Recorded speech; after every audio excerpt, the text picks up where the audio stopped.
Welcome back to the Running Y Mom podcast. I'm your host, Samantha Cieslinski, aka the Running Y Mom. Today, I have the privilege of chatting with one of my dear friends, Brittany Breen, a mother of three and a high-end photographer based in the beautiful Bucks County and surrounding area. Brittany's journey is filled with the unique challenges, triumphs, and profound resilience that many of us draw inspiration from.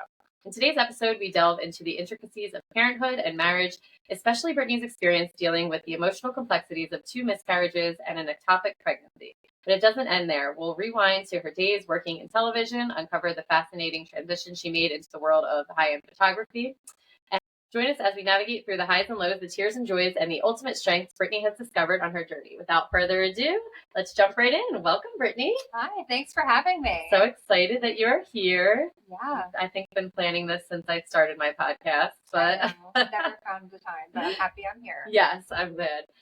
So to start each episode, we start with our wine, and win of the week, where we share our favorite wine or drink, and then we whine about something that's been bothering us and share a win. So what's your WINE of the week?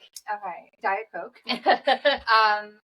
If any of you already know me, I have a Diet Coke addiction, and with it being January and after drinking too much throughout the holidays, I want to kind of dry out and stick with the girl I brought to the dance, which is Diet Coke, because I love it.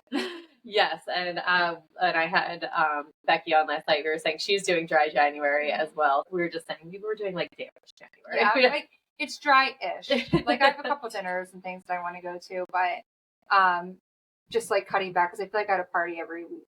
And it was just too much. Yeah, I hear you. So what's your WHI of the week? So it's the first of the year. It's the first week. And I use a booking system called HoneyBook, which it's how I book, send contracts, get paid, everything like that. And having it reset this year and seeing that 0 as like the amount I've booked so far is kind of like it's unsettling because you go from seeing 6 figures to seeing 0, and just the pressure of having to do it all over again was a lot. So, and you have to do that every year? Yeah. So every year it just will reset. It's January 1st. Yep, it's a new time, and you booked 0 amount of projects this year so far. Oh yeah. So just like thinking of having to do it all over again is a lot. Yeah, that's definitely stressful. So what's your win of the week? Booked several projects by January 3rd. I remember on January 1st I called my friend. She's a photographer too. I'm like, I don't know. I just can't do it. I could just like, I see 0. And then within a few days of trying, like praying, hustling on social media, I was able to book some things and it just worked out. That's awesome. Yeah. Sure. So I always like to ask my guests, what is one struggle that you've overcome to lead you where you are now? And what's one thing you're most proud of in your life? So I wanted to make this jump from TV to photography probably 2 years before I even did it. I was just so afraid of being laughed at and having people who like, I don't even know, just say like, I can't believe she wants to be a photographer. She thinks she can be a photographer.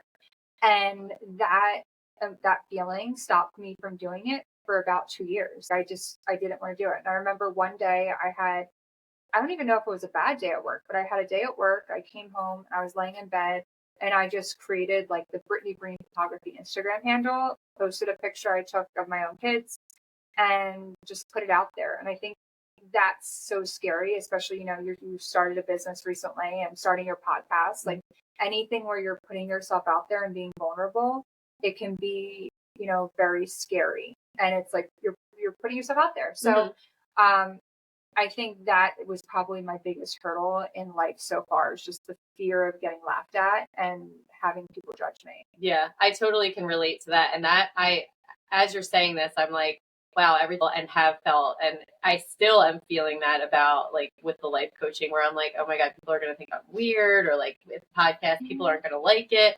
But in the end, it's about you and what you make of it, and not about nobody else is feeding your family or making the joy in your life that you are.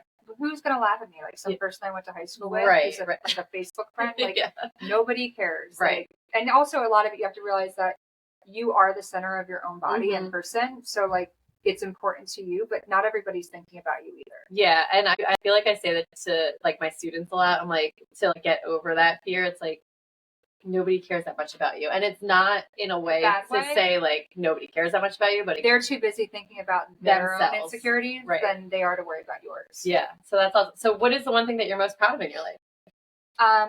I think the thing I'm most proud about is being a mom, and not just the act of being a mom every day and doing that, but I knew that my business was started because of my children. Mm-hmm.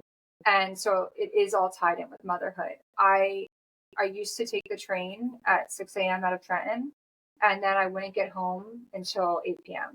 And I just knew that I couldn't be the mom that I wanted to be and continue doing that job. So I'm really proud that my children gave me this inspiration to make a shift, because I never thought I wouldn't work in television. I always just envisioned doing it. I went to school for it. I worked really, really hard for 10 years to get to where I was. And even before 10 years in college, I did several internships, kind of paved the way for different programs at Ryder. And I actually did too many internships, and they made like a special exception for me.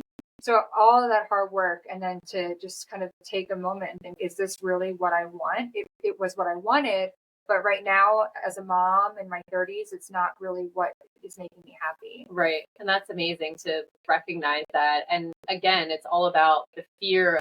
People live in so much fear around like, well, what if this doesn't work? Or what if that doesn't work? And for you, having your kids be the inspiration for it just probably made you work so much harder at it. Yeah, I wanted, part of me is like, you have to look at your life in chapters. Mm-hmm. That was a chapter of my life when I was in my 20s and working in television in New York. It was amazing. I loved it. And I can't even say a bad thing about it because it was such a wonderful time. But when I had children and lived here and things, my priorities just sort of shifted. Yeah. And I knew that if I was in TV, I would never be able to be the producer that I wanted to be. Mm-hmm. And I would never be able to be the mom that I wanted to be. So I wanted to choose one, and I would always choose my children. Yeah, and that's great advice. And that's me. Some women can do it too. You know, that's another thing. Like, but it wasn't for me. Yeah, and that's awesome. So the Running Y Mom, we always start out with fitness. So what is your favorite way to stay active, or how do you stay active? To be completely honest, I don't. Like, and I'll be real. It's like, no. Like, I am in a phase of my life right now where I am not able to prioritize myself like I would like to. Mm-hmm. But that's okay. Yeah. You know, I used to, before I had kids, I was very into staying active. I did Tough Mudders. I worked out a lot. But right now, I'm not. Yeah. And sometimes part of me finds fitness culture, diet culture, all of that sort of like triggering to kind of become obsessive. Mm-hmm. And I come from like a place of disordered eating sometimes, and like body dysmorphia. And right now, instead of focusing on my body, I try to move, I try and walk and do those things. I'm really just trying to focus on being the happiest person I can be, and showing my kids that you don't have to be a certain size or work out all the time. If it makes you happy, it does. But I'm in a part of my life right now where I don't do that. Yeah. And just because people work out all the time, it doesn't mean they're happy, which, like, you know, that's something that you're choosing. You're happy. Like, maybe working out would make you miserable right now, and it wouldn't fit into your life. You wouldn't be as happy as that. So that's good to recognize as well, I think. Like, it's funny, when what you would consider me my most fit moments, when I was probably had the lowest body fat percentage, I was in shape, I could run and do things, I was not the happiest. I was obsessing over the scale, obsessing over counting calories.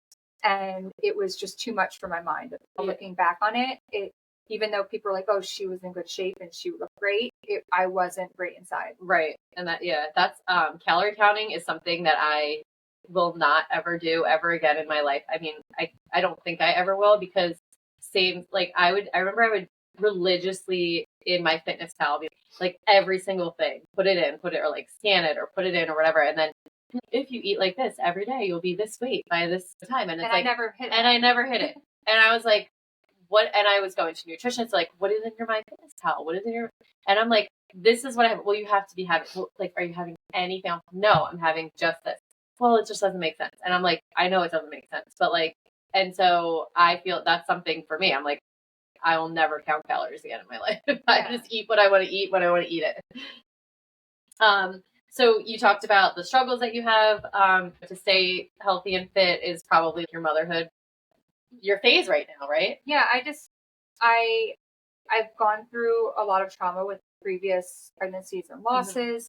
I had, like you mentioned before, I had 2 miscarriages and an ectopic pregnancy, followed by very severe postpartum heart issues, which was very scary for a while, and I'm still on medication for it. And then now I'm just in the thick of motherhood. I think that, like I said, you look at your life in chapters. Right now, I feel like it's the hardest time when I have little kids. But, maybe when they're all at school, I might be able to carve in that time and I'm not denying that fitness is, great. I think that if you are able to do it, it's wonderful and you should do it. And everyone should try and move and do what makes their body feel good. But I'm just not there right now. Yeah, and that's great. I appreciate that honesty, and I'm sure so many people do, because I think so many people feel the same way that you do. They're like, we don't have time for it, and you want to have time for it, but it's just not fitting. And it's January 1st. Yeah, the first week of January, there's all those pressures. So like, what are your goals? And sometimes I feel like you don't have to create a better you, just appreciate you, and like just you don't have to change your expectations of I'm going to go to the gym 5 times a week. I'm going to do all this stuff. Like, just try and enjoy the best you that you have already. And I was talking to Mark about that. I was like, this is actually my first year that I don't have like a fitness resolution where I'm like, all right, I'm going to increase going. And I'm like, I am working hard. I'm doing what I can. I know what I can fit in. I realize that. And so why am I going to add more when so that's important too. So let's get into your parenthood. What do you think that you were least prepared for in parenthood? The job, like juggling it all, having a career, having kids, maintaining a house. It's just a lot on your plate. And as someone who's, my husband's a merchant mariner and he's away for half of the year in 2.5 month increments at a time. So it's really hard to kind of do it all when he's away. And I wasn't prepared for that. And that's what made me really sit back and analyze what in my life really makes me the happiest. It used to be working in TV, but now it's being around my kids. Right. So but I still need money. Right. So it's like, how can I make money and be around my kids? How can I make that work? Yeah. And you do such a great job of it. I mean, really, you are like, always. And that's what, again, not to be like, I was talking to Becky yesterday, but I'm having the conversation. We had a lot of similar things, and someone like you and like her are just like such hardworking guys, because it like motivates me to be better. Really, like you guys are such hardworking women in my life, and I just love that you guys are killing it in both of your. So what do you think your parenting style is? Casual. You know this, like the best parenting style.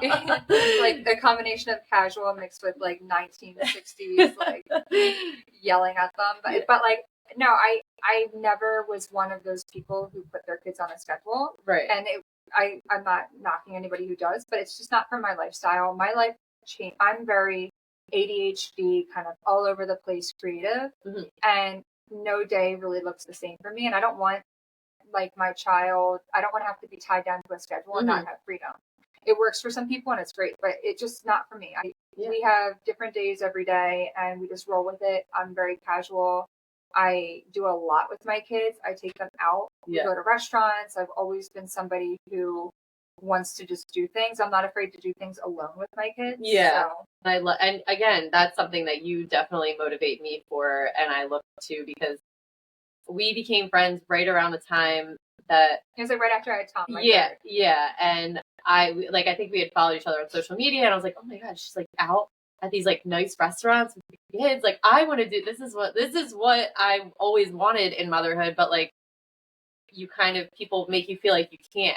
And then your husband is away a lot. My husband works a lot. I'm like, and you're doing all these things solo. It's like, okay, if she can do it, I can try and do it too. And that's I feel like the more you expose them to things like that, the better behaved they are. And they just know how to act.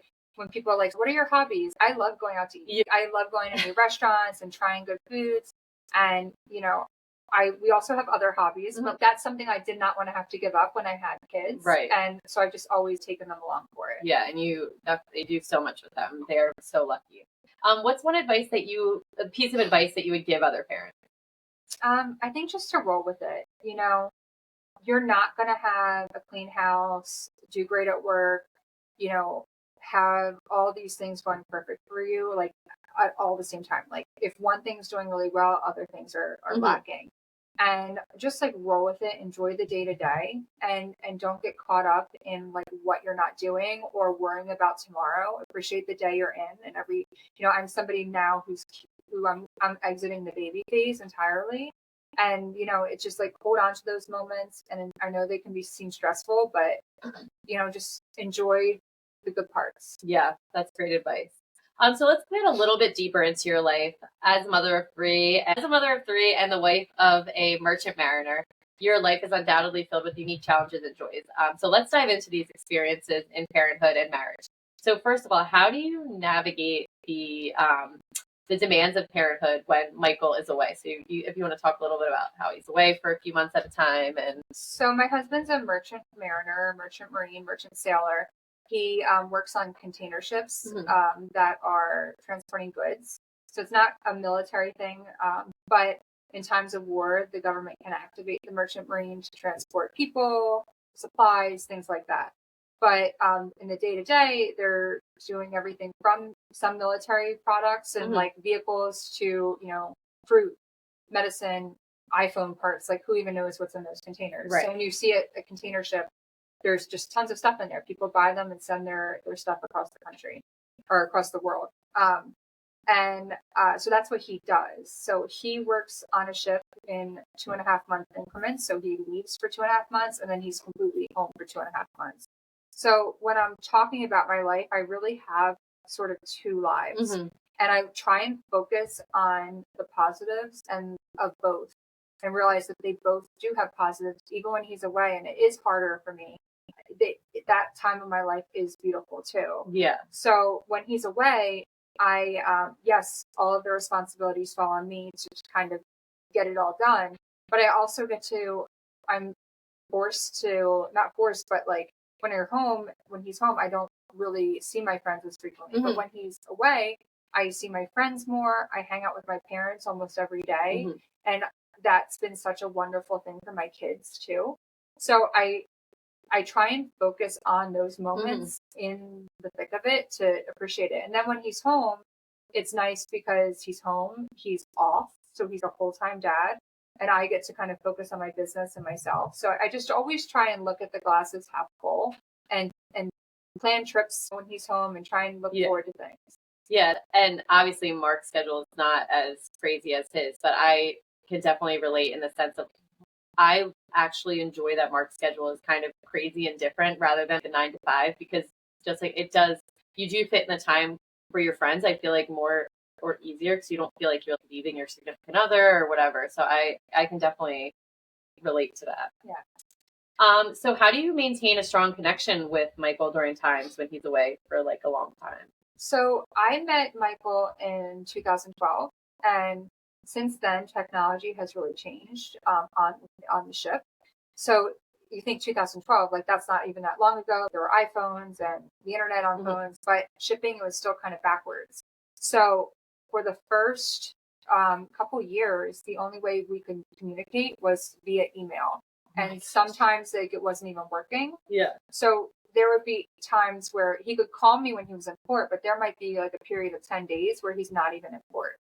And he's out in open water. So there would be the only way to talk would be through email. So that was, challenging, but we made sure that we wrote each other a letter or an email every day. And that was nice too, because I have all these letters from the beginning of our relationship of us talking to each other. And but then technology got a little bit better. We were able to use Facebook Messenger to talk for a period of time. That's usually how we communicate mainly. But then now there's Starlink on his ship, which is that Elon Musk satellite internet. So that's on their ship. And depending on how many people are trying to use it, we can usually use Facebook Messenger video. He doesn't have an iPhone. So we use that to talk so we can what are some strategies that you found to keep your family in a routine when he's gone? Have you found any yet? No, we don't have a routine. I don't have a routine when he's home either. But we just try and enjoy it, the time together, and it's a different life, but right. It's a good life.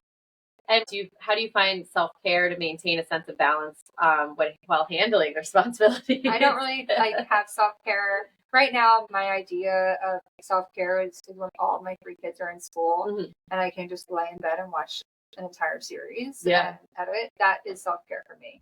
And that's what I think a lot of people do get, like they think self-care, you have to be going to get a massage or going to do this very big production thing, but literally laying in bed by yourself editing is like, I enjoy it. I like being in there and have my dogs. It's nice. What advice do you have for other parents who may be facing similar challenges and in managing their families while their spouse maybe has a different schedule or is away for longer periods of time? Just give yourself grace and don't be too hard on yourself. I think maintaining a strong relationship with your spouse is the priority. If the 2 of you aren't doing well, the family won't be doing well. So, carve out times for dates. And yes, we do go out to dinners and stuff on dates, but we also are a big fan of watching a movie when the kids go to bed, just going for a walk. One time we got hoagies and went to a park and ate them. You can do dates that aren't such big things. Right. And just try and do that weekly. So to move on to the next part of your life involving parenthood, you talked about a lot of joys of parenthood, but there's also some challenges. You had 2 miscarriages and an ectopic pregnancy. Can you talk about that experience? Yeah, so I had 2 children. Everything was healthy. I did have some heart problems after my second, but it was managed. And then I got pregnant and found out I was expecting April 25th of 2020. And I was excited. It was my 3rd pregnancy. I felt like I was a veteran at this point. I've done it all. It's just another thing. I was so excited, but so I remember I went in for an appointment. They said there was no heartbeat. They tried the Doppler and then they did the ultrasound, and those are words that nobody ever wants to hear, and so many women do hear it. And I'm like, wait, but I'm past 14 weeks. That's a 1%, 0.1% chance or whatever it is. It's so low. And I'm like, that can't be. I've done this before. I would have known or something. It was just so shocking. So there was that. And then I went home and they told me we can schedule you for a D&E, which is a little bit more complex version of a D&C, in a week.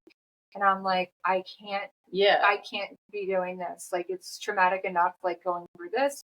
I have to get this treated immediately.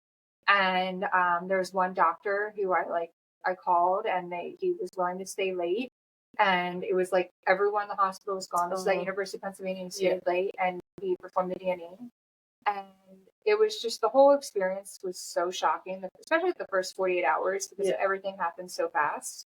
And but after that loss, I was fixated on getting pregnant again. I felt there's all these different emotions. I felt embarrassed because I announced it, and having to say that I'm not pregnant anymore, that was hard.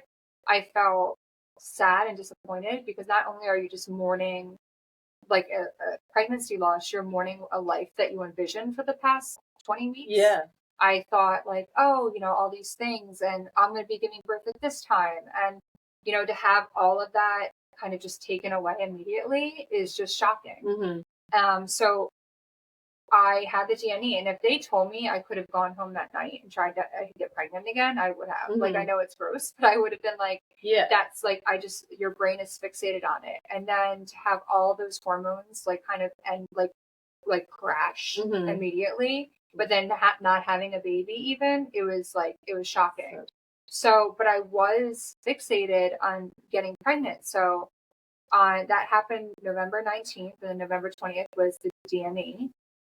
On Christmas Day, I found out I was pregnant again. Okay. And I thought, this is the miracle. I find out on Christmas Day. This is amazing. So I called up my doctor, and they said, well, we want to make sure that it isn't material left over from the previous Right. loss, Yeah. because sometimes that can make HCG be in your urine and blood. Right. So they sent me for 2 blood tests, 48 hours apart. And if you know anything about HCG, it means that's the hormone your body secretes when you're pregnant, and it usually doubles about every 48 hours, or like 1.5. It increases like 1.5. But anyway, it doubles. That's kind of the easy way to do the math. And mine doubled. So I'm like, oh, perfect. This is great. So I went into work. This was the week between Christmas and New Year. Something was wrong. Even though, yes, people can have healthy pregnancies and bleed, I just knew that something was wrong. So I went home and I called my doctor, and they said, go to the emergency room. We'll test your HCG and we'll see. We don't want you to get an infection or anything. So let's just go in the emergency room and we'll do an ultrasound and everything.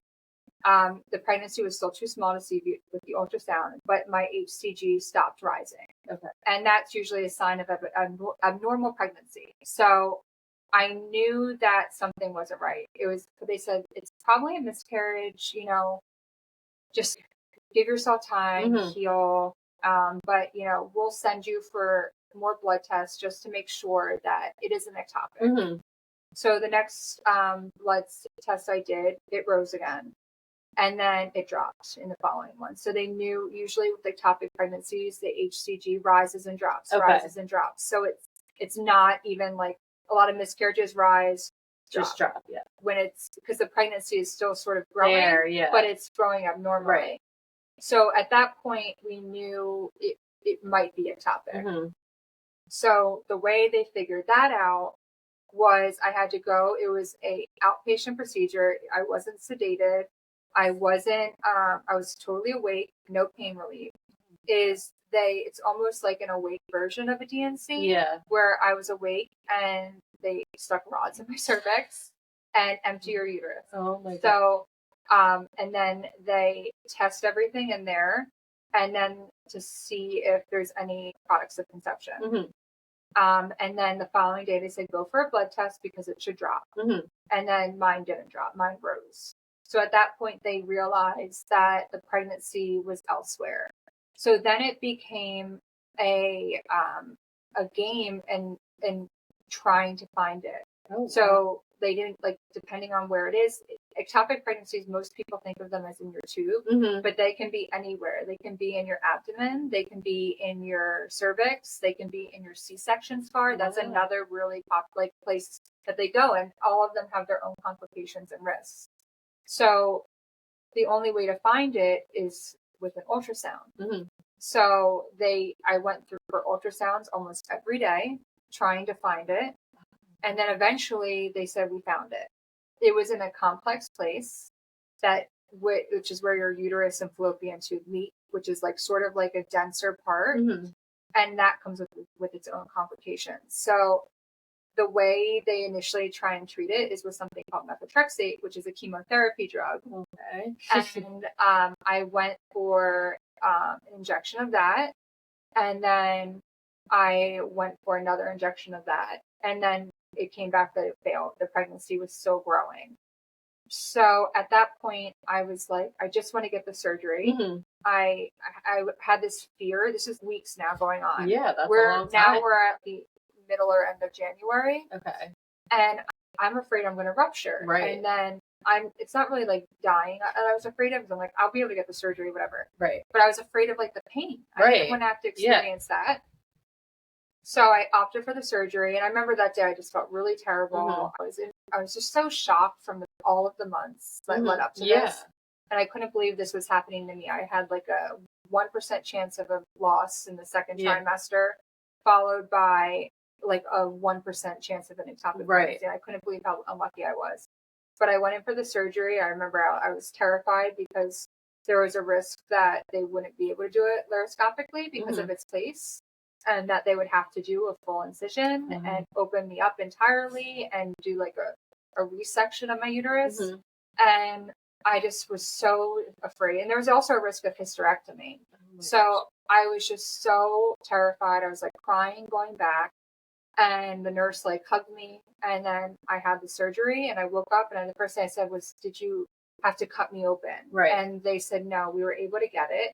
And I actually had already ruptured at that point. Oh my gosh. So when they opened me up, it was already all ruptured. Wow. Yeah. So I was happy that I did opt for it, because like I just thought it was just pressure, pain, like slight pain. I didn't feel good, but so there was that. And then having the methotrexate meant that I wasn't able to get pregnant for a few months, because it's a chemotherapy drug. It can cause so many birth defects, so they have to make sure it's out of your system. So I forget what the time frame was. It might have been like 4 or 6 months. I tried again, and I had another miscarriage. And then I was just like, you know what, Michael's going to be home one more time, one more month. Let's just try again. And then I got pregnant with Tommy. Okay. Wow. And I found out in August of 2020. Okay.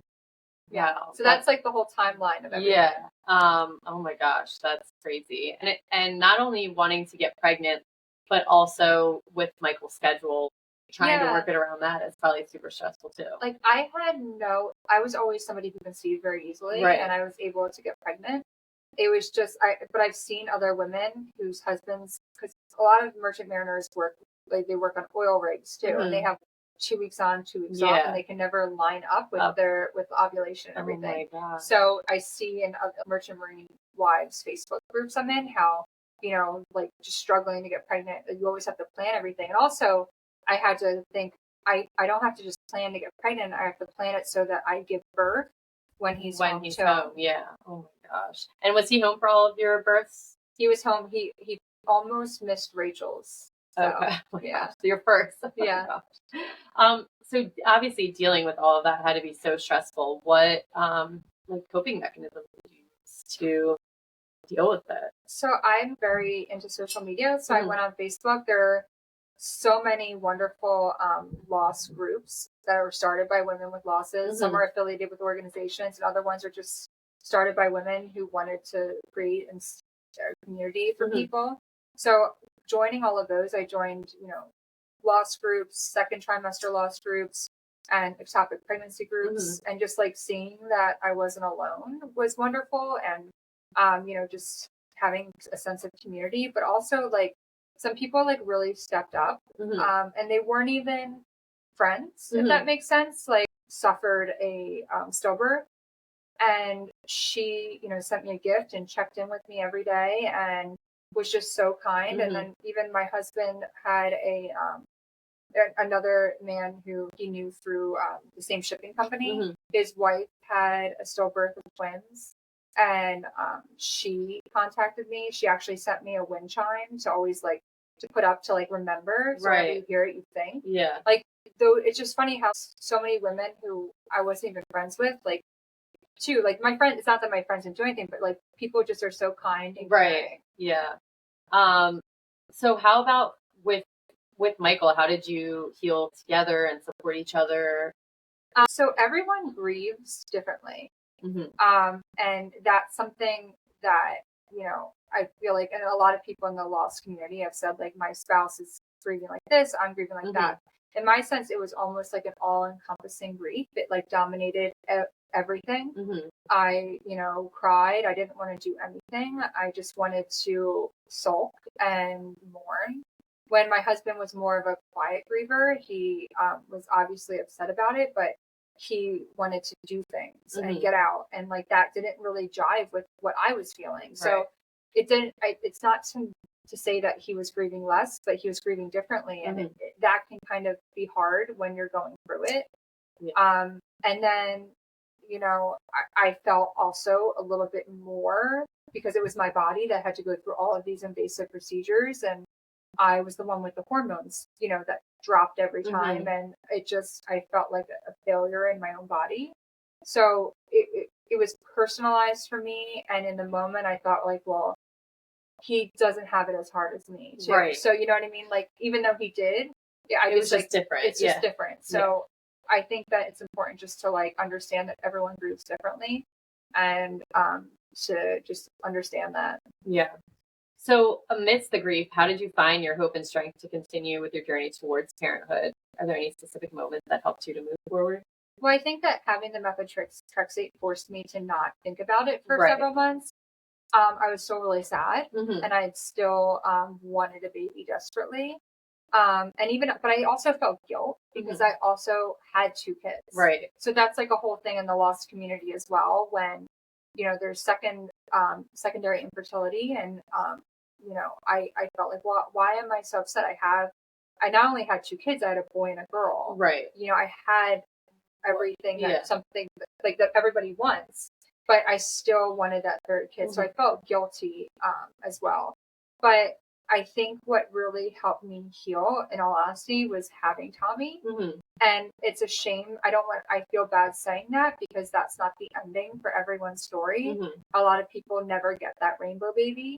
So I feel bad saying that, but it's the truth for me. For you, yeah. And similar with like even relationships, like I didn't get over previous boyfriends until I had a new boyfriend. Right, yeah. And it's just how I am. But I feel bad saying that because it's not everyone's story, but it's yours. So that's how you personally healed, But I'm sure there's tons of different ways for people to heal, but for you that was the best way for you to heal, and that's. But in the process of the whole loss, like I said, I experienced like the beauty of people, and I also experienced like just ugliness in people.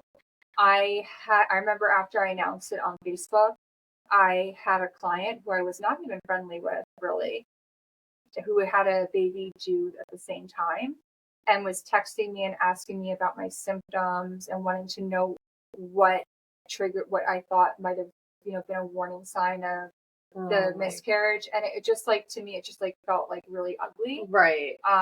And like narcissistic, and well, I don't want this to happen to me, so let me just use this person. Yeah, like she wanted to like get information about it. And then I also had a client who I was supposed to do their newborn session like the day after I found out I lost the baby. And I was like on call for D&E, and I did not want to photograph a baby at that time. And they refused to reschedule, and I had to give them their money back. But I also had many clients who were like, "Oh my gosh, take your time. Like, we'll wait for you." But I also experienced some kind of like ugly behavior too. Yeah, that's a shame. I'm sorry that you went through that. So reflecting and looking back, how these challenges kind of shaped your perspective on motherhood. When you look at conception to birth, there are so many things that can happen and go wrong. And just being in these lost Facebook groups, like all of the different genetic disorders and things, and just like maternal health that can go wrong. It just made me realize that every single human being who's here is really, it's like a miracle, because just how everything just came together to bring them here is amazing. Yeah. So I look at life as that. Like, I really value life. And I think about like, wow, like every single person here is supposed to be here. It's amazing. Yeah, I love that. Well, thank you for sharing all of that. Yeah, it's like a lot. And that's, I know so many people need to hear, just like you needed to hear, that you weren't alone. This will be so beneficial for so many people. To move to a lighter note, so let's talk about how a little bit about you working in television and moving over to photography. You have a background in television. How have the skills and lessons learned from your TV career contributed to you changing over to your photography? Yeah, so I started as a production assistant and moved over into like camera operation and video producing. And then I ended my career doing casting, and all of those things. Like, being a producer, it's a lot of people work. It's a lot of talking and networking and getting things done. And it's just like, it takes a lot. It takes a lot of hustle. So transferring that over into like getting clients, marketing myself, just being relatable and personable to people when I'm doing a session with them. I have to make people be comfortable to be vulnerable in front of me. And it's the same thing when I would be interviewing somebody on camera. I would have to have them answer authentically and be themselves and just be able to open up. And even though I'm not interviewing people when I'm taking their pictures, they have to, show me a side of them that they might not be comfortable with, and I have to make it comfortable. Yeah. Yes. I mean, you do always make it so easy. I feel like every time, and we're good friends. I'm so nervous. No one's going to smile like you, and just feeling that comfort is so important. Are there any specific moments or projects from your time in TV that stand out as particularly memorable or influential into shaping your career path? Yeah, like there's so many like cool things that I remember like getting like chills when I was in the moment with them. Like when I was an intern at MTV, I had to stay late for a project. And like I think I stayed till like 11 p.m. And MTV sent me home in a Blacktown car from New York City to Ryder, which is about like an hour drive. Right. So like pulling up in front of my sorority house, like I called my roommate. I'm like, MTV sent me home in a Blacktown. Let's have them see. Yeah. So like things like that, like from the beginning. But then like seeing my name in credits for the first time, getting shipped out to film a TV show, that was amazing. Like I remember the first time I was given the responsibility on a show to film, run audio. I was alone entirely by myself to do this. And I just felt like somewhat imposter syndrome. And then also, but like, I can't believe I'm doing this. It's so cool. Like, so all like the places I've gotten to go, I've traveled to, almost every state, getting to see a lot of the country. It's just everything about, I love the life of TV. And it was a cool job to like go to parties and be like, you're like, oh, what do you do? I'm like, I'm a television producer. Yeah. It was fun to talk about it. Yeah, that is definitely, I'm sure there's so many fun things that you. Celebrities and things like that, meeting different people. That's awesome. So there was obviously a skill transfer from TV to photography. Are there any surprising connections between the two, between like video producing and owning your photography business? Yeah, like what I said before, which is, making people feel comfortable. And I think like that is something that whether I'm taking a picture or having them answer a question, it's just making people feel comfortable to be themselves in front of me and not have to worry about, anything. Yeah, that's awesome. So then, okay, so you left TV, you started your photography business. How did you figure out it was photography that you wanted to switch into and not something like else? So when I was doing camera operation and field producing, I was a shooter producer and I loved it. I loved being able to use gear and take, video and, I loved that. I thought it was really fun. I was always like a gearhead when it came time to cameras.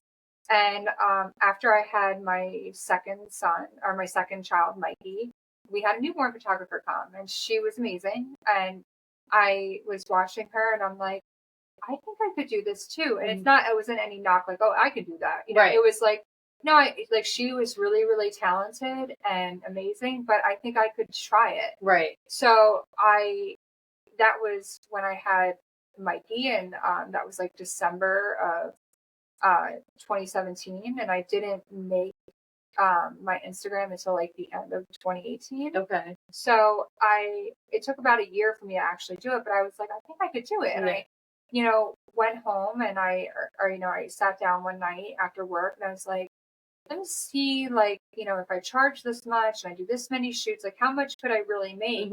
And then when I realized that I could make something, it might not be, I thought at the time it wouldn't be as much as TV, but it would be something. But that's what really kind of made me switch. Yeah. So what were some initial challenges that you faced when you started it up? How did you overcome them?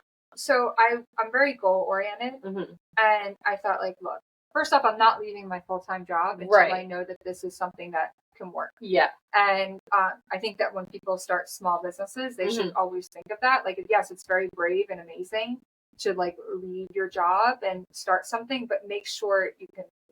You know? Yeah. So I was somebody that like that. So I thought, okay, well, I still have a paycheck coming in. I can give myself time.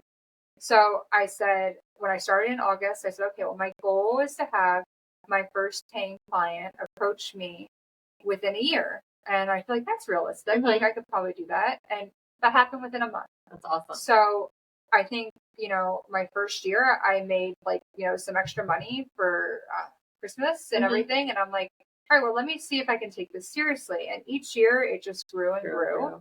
And I really hustled in the beginning and put myself out there on social media and just tried to make a connection with the community and have people, use me. And that was challenging, like being vulnerable, putting yourself out there. Yeah. And also in the photography community, there are women who have been doing it longer than me. So, earning their respect. Mm-hmm. And I was always very adamant that I wanted to have an entirely legal business. Mm-hmm. I carry, insurance. I have an LLC. I pay so much in taxes, Mm-hmm. but I wanted to make sure it was a legitimate business. I didn't want it to be like, like some like mom hustle things that aren't really legitimate. I wanted to have my own business. Right. That's amazing. And you are killing it in the business. Oh, thanks. So going into that, let's dive a little bit deeper into it. You do so much work in Bucks County and the surrounding areas. So how do you approach capturing the essence of a moment of a person in your work, in your photography work? Like, how do you figure out each client is different? How do you know how to shoot them? Do you have a specific style? What's your creative thoughts when you come in? So a lot I can figure out how people are within the first 5 minutes of meeting them. Mm-hmm. Some people are, colder and nervous. Some people are just way more outgoing. Mm-hmm. So I think just getting them to feel comfortable around me. I just came from an engagement session and we talked over things we have in common and I just tried to make them feel comfortable. Right. And people always say to me, especially couples, they're like, we're so awkward. We're the most awkward couple. You're going to have to really help us with this. And then by the end of the session, they were doing things without even me prompting. Right. So it's just making people feel like they've known me forever when they just met me and being able to be vulnerable around me. That's my goal. So some people, yes, it takes a little bit harder work, but I feel like I've always made some sort of connection with people, and I've always gotten, photos for them. So. Yeah, that's awesome. Do you have any particularly challenging project or session that you went into and you're like, oh my gosh, this is going to be really difficult, but then it ended up working out great after some creative change? I don't know. I've had sessions that I've left and been like, oh my, gosh, that's a disaster. Yeah. On the beach with greenhead flies attacking people. Oh gosh, I can only imagine. It's insanely humid, or someone falls in the ocean right away, or I've had sessions that were challenging, but I kind of that's what I love too. No session that I ever do is really the same. People, different personalities, so I don't know if anything was necessarily. It's just. Everything's great, but everything is different, and I just try my best. That's awesome. Yeah. I'm trying to look at it. I'll have one more question for you.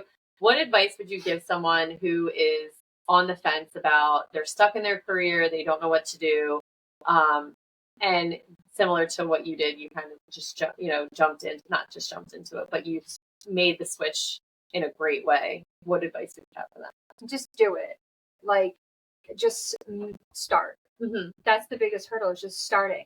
Put all of the fears you have behind you. Who cares if people are laughing at you? Just but they probably aren't, but who cares?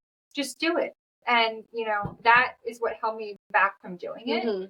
I just think that it's so important to just act. Right. And there's so many people out there who probably have so many amazing ideas and business ventures they want to start, but then they're just paralyzed by fear and judgment. And it's just my thing is just put yourself out there and try, because what do you have to lose? I've failed at so many things in my life. Every single diet I've ever been on, I always quit. Every workout regimen that I'm oh, I'm gonna really stick to it, I quit. I've failed at so many things, so what's another thing? Right. It's just who cares? And people do put such a stigma on failure. It's not a bad thing. It's a good thing. No, it's a lesson learned. Yeah. It really is. It's just put yourself out there and try, do a little bit every day. And just put your heart into it. And I really do think that, that people, if you try And it is a good idea. You know, not everything's going to work out, but just try. Right. No, I agree. And I'm definitely taking that advice too, as I'm starting up this new business that I'm doing with, the life coaching and partnering with the other girl that I work with, personal training and nutrition. And I'm feeling all of those fears. It's a scary time. Yeah. I'm like, nobody's going to want to do this. Nobody's going to like this. But I have a passion for it. So it's like, why not try it? Yeah. And it's just like the beginning's hard. Like you are figuring everything out for the first time. You're starting a business. You're trying to attract clients. You've never done it before. You're going to learn a lot of lessons. Yeah. And, not everything works out. And even now in my business, there are times I call it Desiree. And I'm like, I don't know. Like, I just feel like I'm getting ghosted by everybody. I feel like a failure. Like, and it's, I call her every day and say that. Yeah. And then I'll be like, far from it. I'll call her and be like, Desiree, I just got an inquiry. And then usually she's like, I got it too. And I'm like, okay, well, what should we quote them? I think that's one thing I want people to know too, is that all of the photographers, we all talk to each other. Yeah. So when you're reaching out to everybody, it's like, oh, I got an inquiry from Jane Doe. Me too. Yeah. We all know. Oh my gosh. That's the secret's out, everybody. Yeah. We all know. All right. So that is going to bring us to the end of another episode of the Running Wine Mom podcast. Thank you so much for sharing so openly and honestly. It's clear that your journey is filled with both challenges and moments of incredible strength and resilience. So thank you for being an inspiration to us all. Thanks for having me. Yes. And as always, if you enjoyed this episode, please consider subscribing, leaving a review, and sharing it. You can follow me on Instagram at @therunningwinemom_. And Brittany, tell them where they can find you. You can find me at Brittany Breen Photography on Instagram or on my website, brittanybreen.com. And yeah, book me for a session. I will link it all there. So thanks so much for joining today. Remember, you are strong, you are capable, and you are all amazing. Until next time, keep running, keep sipping, and keep embracing the joy of motherhood. Cheers, and I will be back next Tuesday.